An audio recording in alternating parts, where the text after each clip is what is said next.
Hi friends, this is Vishnu Pradhan. Today we will learn one thing more about a sentence. Out of many things it has. आमे जानी थिले वाक्य sentence समान कर्ता subject युक्त क्रिया वर्ब युक्त कर्म ऑब्जेक्ट अदर वर्ड अन्य जहाँ क्रिया पर आमर थाए. आज आम वाक्य विषय आ गोटे अधिक किसी जाना. आज आम आ गोटे नुआ कथा जानले वाक्य समान बा सेंटेंस समान सब्जेक्ट पार्ट प्रेडिकेट पार्ट.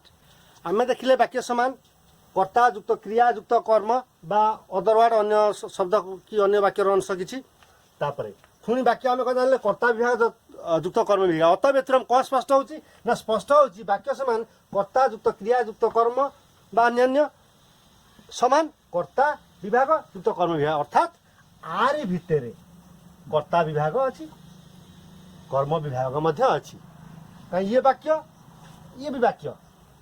अच्छा बर्तमान देखा केमी अच्छी तेरे सब्जेक्ट पार्ट प्रेडिकेट पार्ट आम जाना केमी ताले आम जानले वाक्य समान कर्ता युक्त क्रिया युक्त कर्म एवं आम जानले वाक्य समान सब्जेक्ट पार्ट युक्त प्रेडिकेट पार्ट ताले से कर्ता क्रिया कर्म निश्चित सब्जेक्ट पार्ट प्रेडिकेट पार्ट भितर थिबो ताले देखिबा ताले आम एठु जानिबा क्रिया कतुरु वाक्यर शेष पर्यंत हला प्रेडिकेट पार्ट एवं जहाँ बड़ी पड़ा बाकी तक सी है सब्जेक्ट पार्ट. भेरी इजी आम जेकोसी गोटे को कैच करदे धरी पकड़े जानी पाइले आम अन्यटी आपे आपे धरा पड़ीज. तेणु आम जेहेतु प्रेडिकेट पार्ट आम धरदे जहाँ बड़ी पड़ा वाक्यरू सेटा हूँ से वाक्यांशटी सब्जेक्ट पार्ट. सहीपरी विभिन्न प्रकार वाक्य अच्छी जेपरी इंटरोगेटिव सेंटेंस हो नेगेटिव सेंटेंस हो एक्सक्लामेटरी सेंटेंस हो ये sentence subject part predicate part केमती आम अति सहज उपाय जाना वर्तमान आम देखा. सब्जेक्ट पार्ट प्रेडिकेट पार्ट जाना पूर्वर आम किसी भर्ब ऑक्सिलरी बा हेल्पिंग भर्ब साहाय्यकारी क्रिया एवं मेन भर्ब जो एक्शन भर्ब नाचिबा डेइबा खेलिबा एगुड़ा आम लक्ष्य टिके करवा. वर्तमान आम गोटे गोटे भिन्न भिन्न प्रकार वाक्य को सब्जेक्ट पार्ट प्रेडिकेट पार्ट होची. प्रथम स्टार्ट करवा डिक्लेरेटिव सेंटेंस अफर्मेटिव रू गोटे वाक्य नेले one of the boys has gone mad. आम जानिछे वाक्य समान सब्जेक्ट पार्ट प्रेडिकेट पार्ट एवं आम तादर कौन लक्ष्य कले ना प्रेडिकेट पार्ट टी क्रिया ही आरंभ होता है.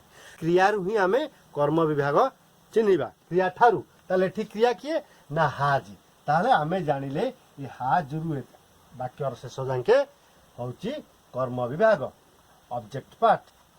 ताले बाकी जो रेस्ट बड़ी पड़ा सी हूँ सब्जेक्ट पार्ट ये आमको जना पड़गला के इजी आम करें आम क्रिया जेकोसी गोटे आम बाहर करदे सब्जेक्ट पार्ट बाहर करदे प्रेडिकेट पार्ट बाहर जीव प्रेडिकेट पार्ट बाहर करदे सब्जेक्ट पार्ट बाहर जीव. तेणुक आमको सुविधा हम भर्बरू आम प्रेडिकेट पार्ट बाहर करदे सब्जेक्ट पार्ट आम आराम से धरदे. नास्तिवाचक वाक्य डिक्लेरेटिव नेगेटिव वाक्य ये वाक्य मध्य देखु से क्रिया पाखु आमर प्रेडिकेट पार्ट जहाँ बाकी बड़ी पड़ा सब्जेक्ट पार्ट. बर्तमान आम प्रश्नवाचक वाक्य देखा. प्रश्नवाचक वाक्य दुई प्रकार आम जाने गोटे है एस नो क्वेश्चन आ गोटे है WH क्वेश्चन. प्रथम आम एस नो क्वेश्चन देखा किपरि हो.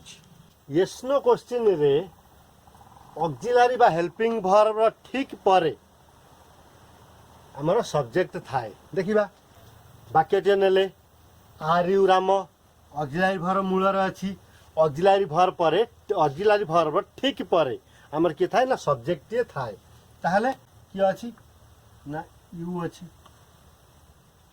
ताहले यूटा सब्जेक्ट आउ जतिक अच्छी बड़ी पड़ा सी है प्रेडिकेट पार्ट. पुनर्बार are you eating rice and curry आम जानले यस नो क्वेश्चन रे ऑक्सिलरी बा हेल्पिंग भर्ब ठीक परे सब्जेक्ट थाए. प्रश्नवाचक वाक्य जदि दुई रु अधिक क्रिया थाए तेबे प्रथम एवं द्वितीय भर मझिरे सब्जेक्ट पार्टी आमे पाइबा.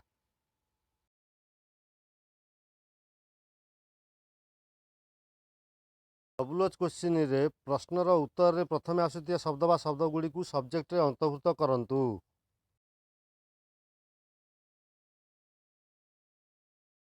यदि बिना ऑक्सिलरी वर्ब थाई WH प्रश्नवाचक वाक्य थाए तेबे आमे सेही WH को सब्जेक्ट पार्ट रे अंतर्भुक्त करिबा। फिर auxiliary is am are was were आदि नाही।